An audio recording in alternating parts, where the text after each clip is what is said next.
how do I know if I'm productive? And I made a wall hanging on my essence statement, and it was hanging on the wall over here. I know one day I read it 3 different times. And I gradually realized that when I lived from that, every day felt right. It's like I was living from my core, from what mattered to me. Let's learn how our next guest gets up, dress up, and show up on purpose. Enjoy the episode.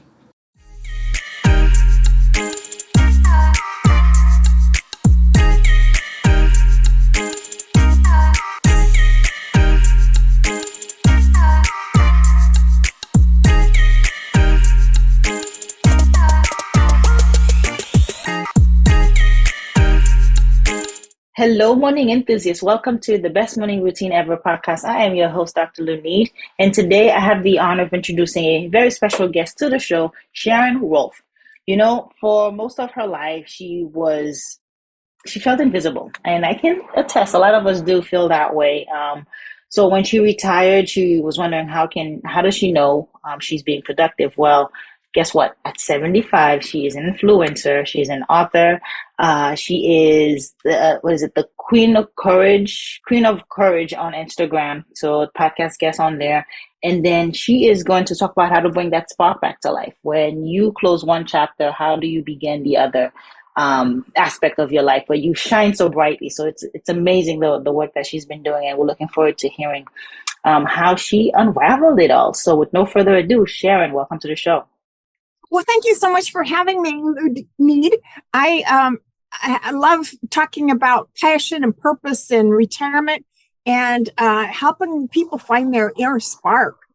Yeah, let's talk about that. So what did you do before retirement? And then we'll talk about what you are doing currently. Yeah, well, I way back in my teens, there's things that come from the early days. I always had a hot button for potential, like, what's my potential? Mm-hmm. And that kind of that mystery, I think, that God puts inside of us.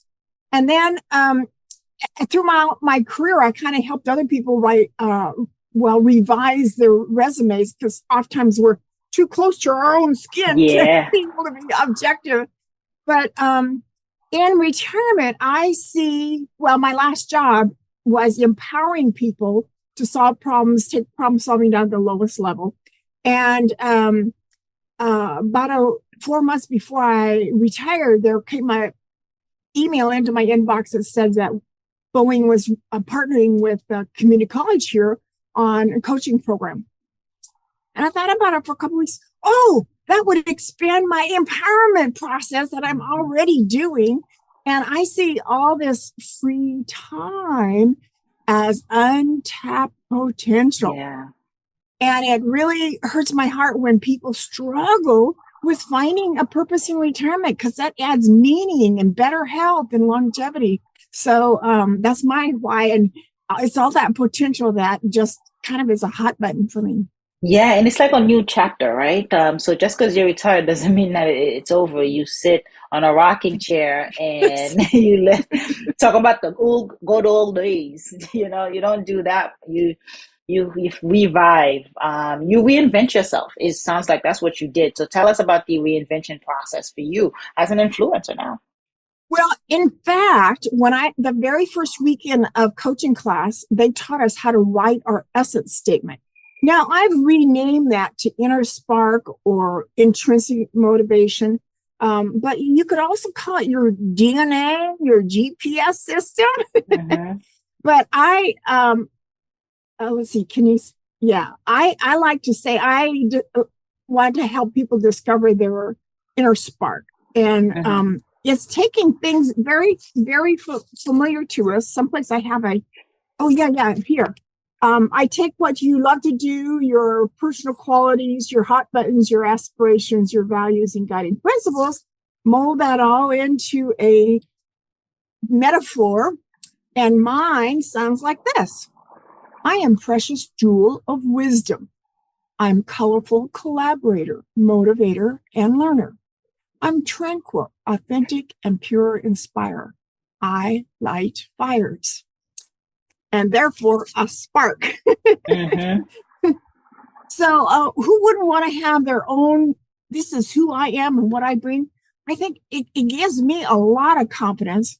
But when I started bouncing off the wall, like I got all my insurance and Medicare and Social Security stuff done.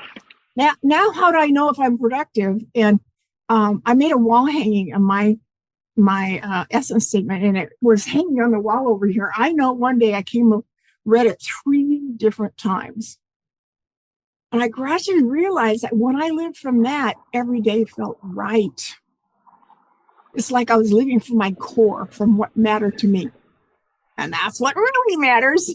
Yeah, and it's never too late for that, right? It's never too late to find your spark. It's never too late to find your purpose, because that's what a lot of us struggle is finding, why we were born and being able to live in that space of service to others. And in that we find fulfillment. And Yes, so yes. it's important to actually find that. And you're saying it's never too late for that. You do what it takes to find it. Let's talk about some of the habits and some of the things that you had to do to get there. Well, um, let's see, habits I had to do to get there. Well, I'm an introvert, so I'm still working on getting out of my shell. Mm-hmm. And but and this even the last 2 3 weeks, I've decided I need to turn up the burner on loving people. I've Mm. never married and never had kids, and my love, I've kind of questioned that when I wrote my book here a couple of years ago. I kind of question how much, well, I'm writing the book out of love, but my love is kind of different than a lot of people's in that it's more of a spiritual connection, and rather than lots of people. But in my recovery work from the abuse that had been in our home, I there's times I went to church and I hugged people on purpose so I would get a hug. Mm-hmm. I felt that fragile and that needy, I guess. But the the struggle I'm doing right now is I'm noticing how often I snack, and Sharon, you got to stop that habit. And so, one of your questions you wanted me to address is how do we reward our accomplishments? And I'm Mm-hmm. still working on that one.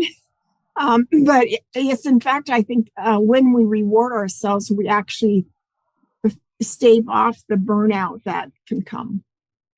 Okay, so we're looking at the rewarding for things done so that it's almost like you fall off the wagon. How do you get back on?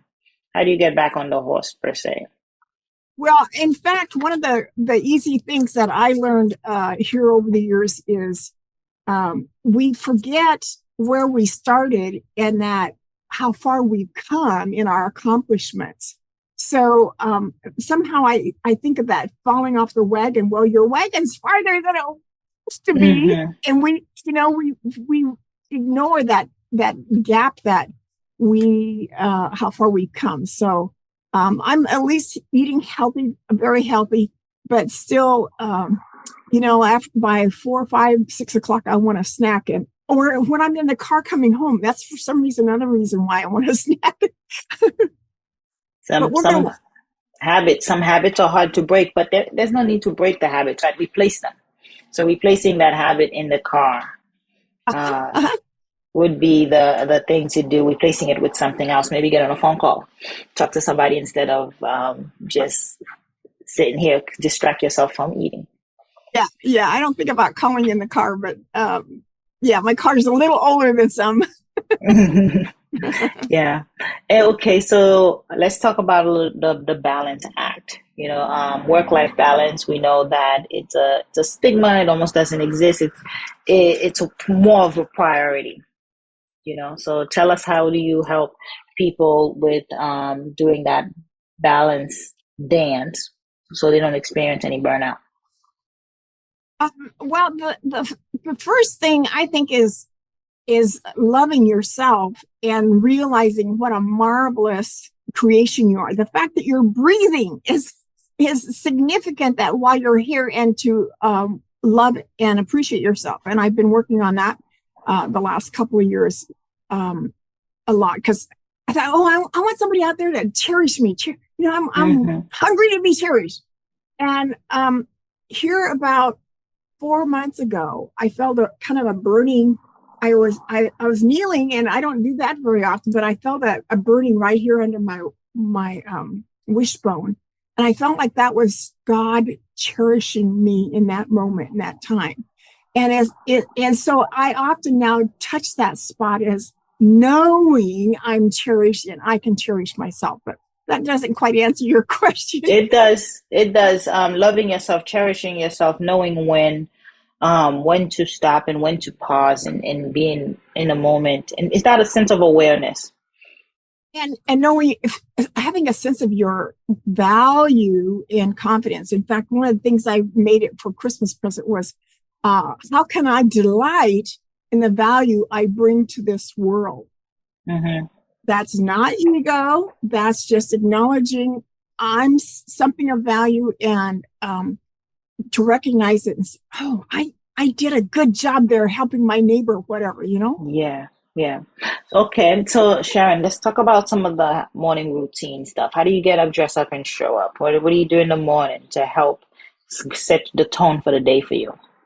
Well, I actually do that mostly before I get out of bed. Mm. I can spend anywhere from 15, 20 minutes to an hour, excuse me, praying for people. I have about 20 people on my list I pray for individually. And as I'm doing that, oftentimes, your mind may wander, but that's when I feel like I get these little messages about what I should be doing for the day. Oh, remember to do this, or this would be a good idea to do. And so, in fact, I've already addressed a couple of those things before we came on today. So, praying for individuals and wanting the best for them is powerful, and getting those Holy Spirit intuitive messages that will make my day productive and on the right path for what I need to be doing. Why is that imperative to wish them well, to want the best for them? Why is that important? Because it's almost like you're sending it out, but it sounds like it comes back to you. Oh, why is that important? Well, because that's my way of loving them, Hmm. and of course sending God's love to them too. So um, it it it gets you in the good mindset. Yeah. Uh-huh. Even the difficult ones, right? There are some difficult people to love. Yeah, one of the keys that has really been valuable to me in the last couple of years is um, saying I'm doing the best I can, Hmm. and I'm finding that I'm um, sending that out to other people when it looks like they may not have made a good decision or whatever. They're doing the best they can, and it It's shuts up grace. that critical voice in your head. Yeah, it's grace. It's grace towards yourself and having grace towards other people too, meeting them where they're at without that judgment. Yes, because that judgment is what hurts you and I both, right? Absolutely. Sharon, tell us, where can we connect with you? Where can we find you? Well, my website is SharonRolph.com, but I'm very active too on my Facebook page. I'm posting 2 or 3 things a day on Sharon Rolph Facebook. I'm active on Instagram.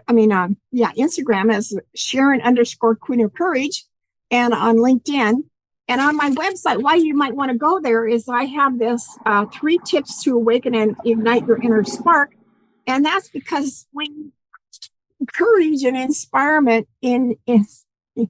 encouragement and inspiration to take a difficult step, right? Hmm. That we need to embrace and value even our dreams. I used to I went to Bible school just one year, and the one verse from chapel that I remember is God who works in you both to will and to do of his good pleasure. And what they said was even God gives us our desires to even want to desire in the first place. So embracing that desire and wanting it with fervency and I'm worth it is powerful. And we often need encouragement to do that. Wise wisdom. Thank you for sharing that.